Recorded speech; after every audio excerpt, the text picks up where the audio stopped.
Hello student, I hope you all are fine. I am Dipti Bansal, your computer teacher.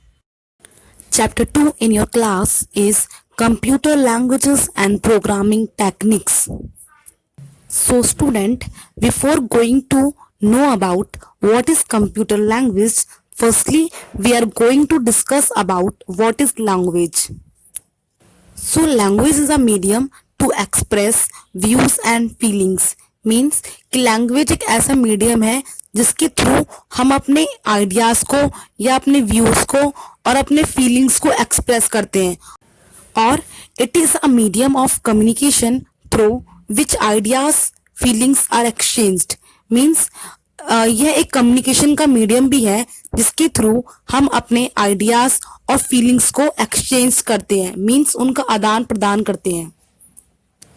Writing, listening and speaking are the ways of communication. So, as we all know, computer is a machine which understand only machine language, or we can say a binary language. A binary language can consist two digit, either 0 or 1. Computer language is nothing but a language which a computer can understand. Means computer language कुछ नहीं है, बस वो एक ऐसी language है जो computer समझ सकता है. कंप्यूटर लैंग्वेज के थ्रू ही हम कोई भी इंस्ट्रक्शंस या डेटा कंप्यूटर को ट्रांसमिट करते हैं. In other words we can say a computer language is a interface between a user and a computer. Means कि एक कंप्यूटर लैंग्वेज एक ऐसा इंटरफेस है या फिर एक ऐसा मीडियम है जिसके थ्रू जो यूजर है और जो कंप्यूटर है वो आपस में इंटरेक्ट कर पा रहे हैं या एक दूसरे को अपनी कमांड्स दे पा रहे हैं. A computer language can be classified into 4 categories. 1, first generation language और machine language. Second generation language और assembly language. Third generation language और high level language. Fourth generation language और modern language. So we start with machine language is the only language that a computer can understand. Machine language ही एक ऐसी language है जो computer समझ सकता है. Machine language is expressed in binary form, that is 0 and 1. Machine language को हम binary form में express करते हैं जिसमें 2 digit होते हैं, 0 और 1. 0 means off and 1 means on. It is extremely machine dependent language, that is why it is regarded as low level language. जो मशीन लैंग्वेज होती है वो completely मशीन डिपेंडेंट होती है, इसलिए इसको हम लो लेवल लैंग्वेज भी कहते हैं. The advantages of machine language are machine language makes fast and efficient use of computer. Means जो machine language है वो एक faster and efficient language है. Second, it requires no translator to translate the code. It is directly understand by computer. Machine language directly computer के द्वारा understand कर ली जाती है, इसलिए यहाँ पे कोई भी ट्रांसलेटर का यूज नहीं होता है, इसलिए यह एक फास्टर लैंग्वेज है.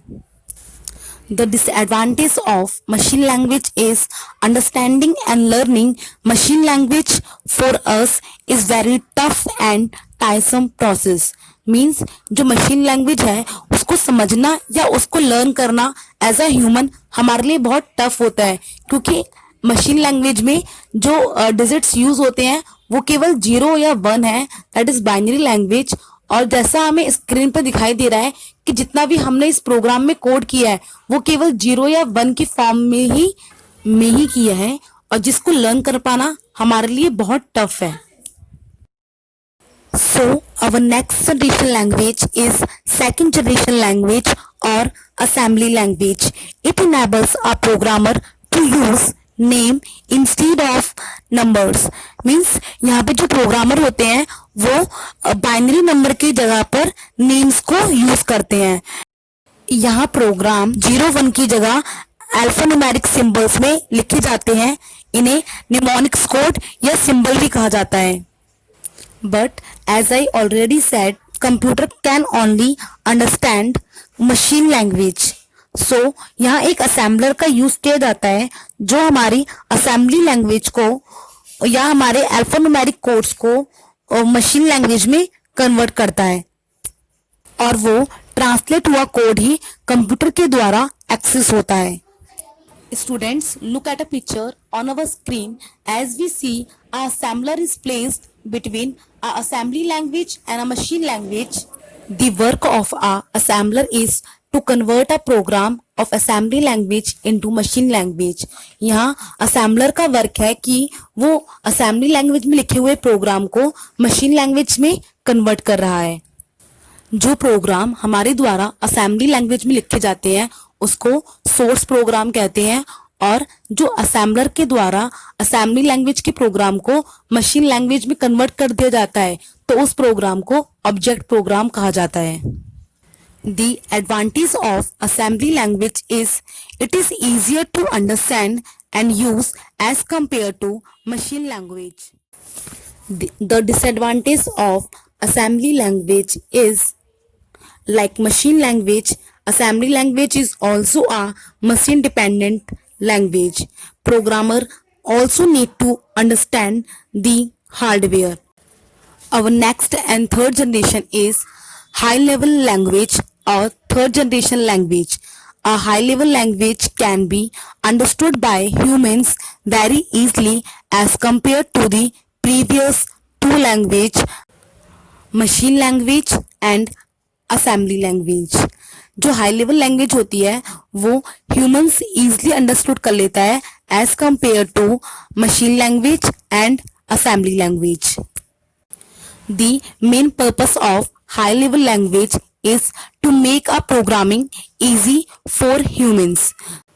हाई लेवल लैंग्वेज और थर्ड जनरेशन में प्रोग्रामर जो प्रोग्रामिंग करता है वो अपनी नॉन लैंग्वेज इंग्लिश लैंग्वेज में करता है.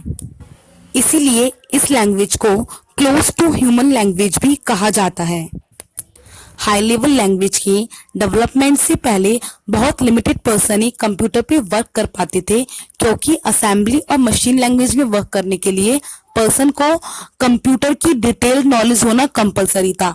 बट जब हाई लेवल लैंग्वेज का डेवलपमेंट हुआ तो large amount of person started work on computer because high level language में हमें इंग्लिश में वर्क करना होता था जो हम सबके लिए एक known language.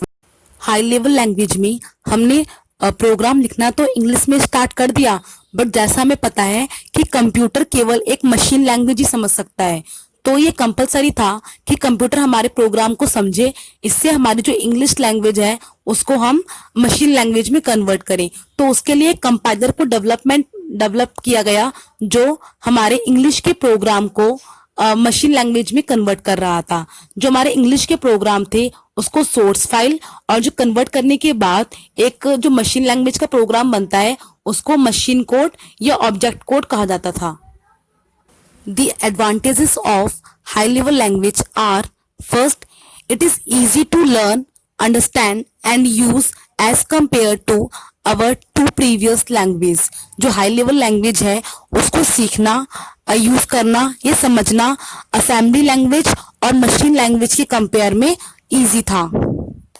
Programmer do not need to learn new language to work on computer.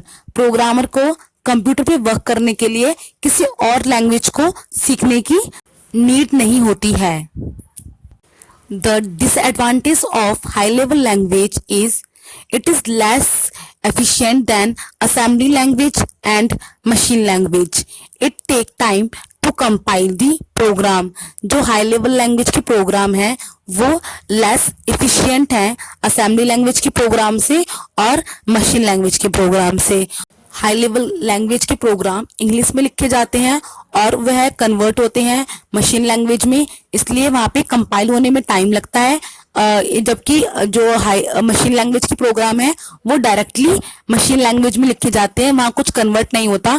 इसलिए जो मशीन लैंग्वेज के प्रोग्राम है वो मच फास्टर होते हैं हाई लेवल लैंग्वेज के प्रोग्राम से. Our next and last generation is fourth generation language और modern language. Fourth generation language ये मच क्लोजर होती है ह्यूमंस के as compare to any other language. Mostly fourth generation language को हम database को एक्सेस करने के लिए यूज करते हैं। फोर्थ जनरेशन लैंग्वेज सभी लैंग्वेज का एक कॉम्बिनेशन है जो कि हाईली यूजर फ्रेंडली है। इसकी जो स्पीड है, एग्जीक्यूशन टाइम, वो बहुत फास्ट है। इसको कोई भी इंफॉर्मेशन को ऑब्टेन करने के लिए यहाँ पे बहुत कम एफर्ट्स लगाए जाते हैं। Examples of fourth generation languages are Clipper, SQL, Panther, etc. Let's we have a brief look on the feature of languages discussed. We have first machine language. Machine language में बाइनरी कोड्स यूज होते हैं, machine dependent होती है और यही एक ऐसी language है जो कंप्यूटर डायरेक्टली समझ लेता है। Second, assembly language. Assembly language में निमोनिक्स और सिंबॉलिक कोड को यूज किया जाता है बाइनरी नंबर के प्लेस पे। यह मशीन लैंग्वेज की तरह ये भी एक मशीन डिपेंडेंट लैंग्वेज है, पर यहाँ पे जो असेंबली लैंग्वेज है उसको हमें मशीन लैंग्वेज में कन्वर्ट करना होता है, जिसके लिए हमें एक ट्रांसलेटर की नीड होती है जो होता है एक असेंबलर। हाई लेवल लैंग्वेज में English words and mathematical operator use होते हैं। हाई लेवल लैंग्वेज एक मशीन इंडिपेंडेंट लैंग्वेज है। हाई लेवल लैंग्वेज के प्रोग्राम को हम कंपाइलर के थ्रू मशीन लैंग्वेज में कन्वर्ट करते हैं या ट्रांसलेट करते हैं। मॉडर्न लैंग्वेज भी एक मशीन इंडिपेंडेंट लैंग्वेज है। ये एक हाईली यूजर फ्रेंडली लैंग्वेज है। मॉडर्न लैंग्वेज में हमें कम से कम यूजर स्किल्स की नीड होती है अपने रिजल्ट को ऑब्टेन करने के लिए। As we know that computer can understand only machine language, जैसे कि हम जानते हैं कि कंप्यूटर केवल मशीन लैंग्वेज समझता है। So when we type program in other language like assembly language, high level language, then we need a translator program to convert a program code into machine code. Means तो जब भी हम अपने programme को किसी और लैंग्वेज में लिखते हैं, जैसे assembly language, high level language या मॉडर्न लैंग्वेज, तो हमें जरूरत होती है कि हम अपने अदर लैंग्वेज के लिखे हुए प्रोग्राम को मशीन लैंग्वेज में कन्वर्ट करें, ताकि जो मशीन है वो उसको समझ सके और जो हमने उसे कमांड दी है या इंस्ट्रक्शन दिए हैं उसको वो परफॉर्म कर सके। So here are some translator. First, assembler. Assembler, जैसे कि हम पढ़ चुके हैं पहले कि असेंबलर एक ट्रांसलेटर है जो हमारे असेंबली लैंग्वेज में लिखे हुए प्रोग्राम को मशीन लैंग्वेज में कन्वर्ट करता है। असेंबली लैंग्वेज में जो हम निमोनिक्स या सिंबॉलिक कोड को यूज करते हैं, तो असेंबलर असेंबली लैंग्वेज के प्रोग्राम को मशीन लैंग्वेज में कन्वर्ट कर देता है। Second translator is compiler. तो compiler is a translator that converts high level language program into machine language. Means compiler एक ऐसा ट्रांसलेटर प्रोग्राम है जो हमारे हाई लेवल लैंग्वेज के प्रोग्राम को मशीन लैंग्वेज के प्रोग्राम में कन्वर्ट कर देता है। कंपाइलर वर्क कैसे करता है? कंपाइलर हमारे पूरे प्रोग्राम को एक बार में ही रीड करता है। उसके बाद जितनी भी हमारे प्रोग्राम में अगर कुछ एरर्स हुई हैं उनकी लिस्ट हमें एक साथ जनरेट करता है, और अगर कोई प्रोग्राम में एरर नहीं होती है तो वो उसको जो हमारा प्रोग्राम है उसको ऑब्जेक्ट कोड में कन्वर्ट कर देता है। जो एग्जीक्यूशन होता है कंपाइलर का वो बहुत फास्ट होता है। इंटरप्रेटर भी कंपाइलर की तरह ही हाई लेवल लैंग्वेज के प्रोग्राम को मशीन लैंग्वेज में कन्वर्ट करता है, बट जो मेन डिफरेंस है कंपाइलर और इंटरप्रेटर के बीच में वो ये है कि कंपाइलर पूरे प्रोग्राम को एक साथ पढ़ता है, जबकि जो इंटरप्रेटर है वो लाइन बाय लाइन हमारे प्रोग्राम को रीड करता है और कन्वर्ट करता जाता है।